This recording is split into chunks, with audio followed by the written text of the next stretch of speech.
누군가는 그림을 잘 그리죠. 또 누군가는 춤을 잘 추고 공부를 잘한다거나 운동을 잘한다, 이렇게 특별해지는 사람들이 있어요. 이걸 사람들은 재능이라고 부르죠. 근데 문제는 이 재능을 타고나는 거라고 생각한다는 거예요. 사실은 그렇지 않거든요. 혹시 그런 생각 때문에 내 삶에서 중요한 것을 놓쳐버리거나 포기해버린 경험이 있으신가요? 이 영상을 통해서 재능이라는 것이 정말로 타고나는 것인지, 어떻게 특별해지고 내 삶에 의미를 불어넣을 수 있을지 모두 알려드릴게요. 바로 시작해볼게요. 재능이 뭔지 정의를 한번 내려볼까요? 인터넷에 나오는 사전적 의미로는 재능은 타고난 능력과 획득한 능력을 아우르는 말이라고 해요. 여기서 눈여겨볼 부분은 우리는 재능으로서 능력을 얼마나 타고나야 하는 거고 얼마나 획득해야 하는 걸까요? 천재가 가진 재능의 비율 중에 타고남과 획득한 능력의 비중은 얼마나 되는 걸까요?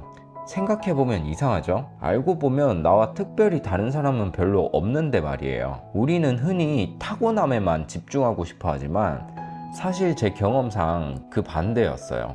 제 경험을 먼저 얘기 드리자면, 초등학교 2학년 때 정말 그림을 잘 그리는 친구가 있더라고요. 학교 화단에 있는 꽃을 그리는 수업이었는데요. 똑같은 꼬맹이들인데 얘만 꽃을 관찰한 그대로 정말 사실적인 그림을 그린 거예요. 저도 그때 나름 그리면서 뭔가 깨달음이 오면서 예전에 생각하지 못했던 방식으로 그렸다고 생각했는데, 이 아이의 그림은 진짜였어요. 저는 그때 세상이 한번 무너지는 경험을 한 것 같아요. 엄청난 충격이었죠. 그 뒤로 4학년 때 제가 머릿속으로 상상한 모습을 표현하는 과정이 너무 처참하더라고요. 그래서 또 좌절을 겪고 있는데 옆에 또 다른 친구가 제가 생각지도 못한 자유로운 그림을 그리고 있더라고요. 너무 잘 그렸었어요. 거기서 또 충격을 받았죠. 그러니까 저는 그림에 딱히 타고난 재능이 없고 잘 못 그리는 사람이었던 거예요. 타고난 실력이 정말 부족했어요. 그러다가 중학교 2학년 때 낙서로 친구들 얼굴을 장난스럽게 그리는데 너무 재밌더라고요. 친구들한테 보여주면서 반응을 보는데 그게 너무 좋았었나 봐요.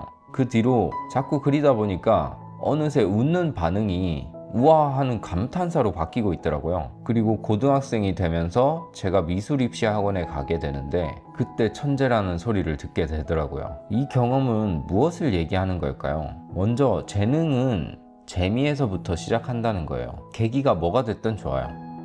저는 친구들의 반응이 좋았던 거잖아요. 다른 케이스라면 부모님들의 칭찬, 주변 사람들의 환호, 이렇게 처음 느끼는 재미 중에 대부분의 요인은 이러한 외부 환경에서부터 시작한다는 특징이 있어요. 그러니까 첫 번째 동기부여는 내 결핍을 해소하는 카타르시스를 느꼈을 때 재미로 전환된다는 거예요. 난 그림 못 그리는데 이렇게 하다가 와, 그림 진짜 잘 그린다 이렇게 바뀌었을 때 내 안에서 심장이 뛰기 시작한다는 거죠. 하지만 여기서 첫 번째 장애물이 등장해요. 우리는 마주한 재능을 평생 동안 지속할 수 있어야 하는데 외부의 동기부여로는 한계가 있어요. 처음 동기부여로는 좋은데 어느 순간 저의 발목을 붙잡는 족쇄가 되기 시작하거든요. 왜냐하면 외부 요인은 금방 남들과 비교하게 되어버려요. 그러면 타인의 인정을 통해서 동기부여가 된다는 건데, 이것은 곧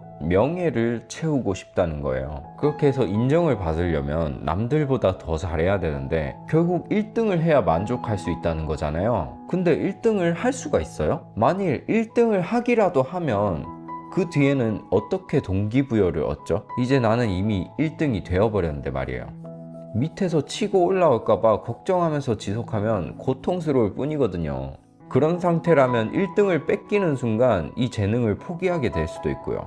아니면 돈이 되는 일이라고 생각해도 돈이 동기부여가 되면 이 재능이 더 이상 재밌지가 않게 돼요. 결국 내가 잘하게 된 무언가를 지속하려면 내적 동기부여를 해야만 지속이 가능해요. 아마 여러분들이 가진 재능을 포기하거나 현실과 타협하게 된 대부분의 이유가 여기에 있다고 생각해요. 재능을 찾고 발달하는 건 그렇게 어려운 게 아니에요. 타고남? 그거 사실 사지 멀쩡하고 일반적으로 생각만 할 수 있으면 되는 거예요. 인간들 다 비슷하게 태어나잖아요. 중요한 거는 획득하는 능력이라는 거예요. 재미라는 피드백을 기반으로 능력을 획득해야 재능으로 전환되는 메커니즘이라는 거예요. 제가 말하는 외적 동기와 내적 동기는 이 재능을 발견하는 문제도 있지만 지속하다는 게 더 중요하다는 이야기를 하고 있는 거예요. 그럼 이제 어떻게 지속을 할 수 있는지에 대해서 이야기할 차례인데요. 일단 외적 동기는 갖다 버리세요. 칭찬, 인정, 환호 다 좋죠.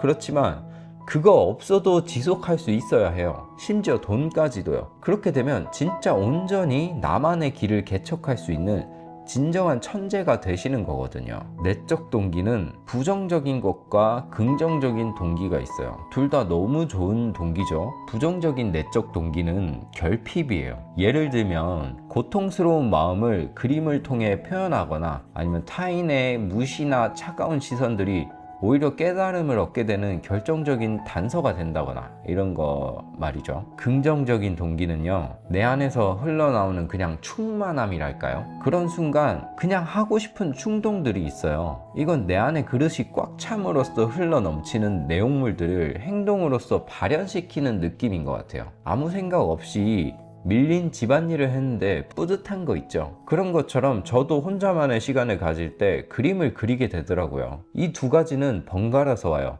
늘 기쁠 수도 없고 늘 슬플 수도 없는 것처럼 이런 충만함과 공허함이 반복적으로 오는데 이 모든 게 우리의 재능의 재료로서 사용되어지는 거죠. 네, 결론은 이렇네요. 사람은 인간의 신체와 지능을 타고났다. 모두가 똑같이 타고났다면 결국 재능이라는 건 내가 획득한 능력을 이야기하는 것이다. 물론 극소수의 특출난 신체를 가진 사람들도 있지만요. 이건 예외로 할게요. 대부분의 인간은 외적 동기라는 장애물을 극복하지 못하고 재능을 포기한다. 그래서 재능을 살리려면 현실에 맞추는 게 아니라 획득한 능력을 지속하고 발전시키는 게 중요하다. 지속하고 발전하기 위해선 내적 동기가 필요하다. 내적 동기는 충만함과 결핍에서 만들어진다. 네, 여러분들께 이 세상의 진실을 알려드렸어요. 저는 그림은 타고나는 영역이라는 말이 가장 가슴 아프더라고요.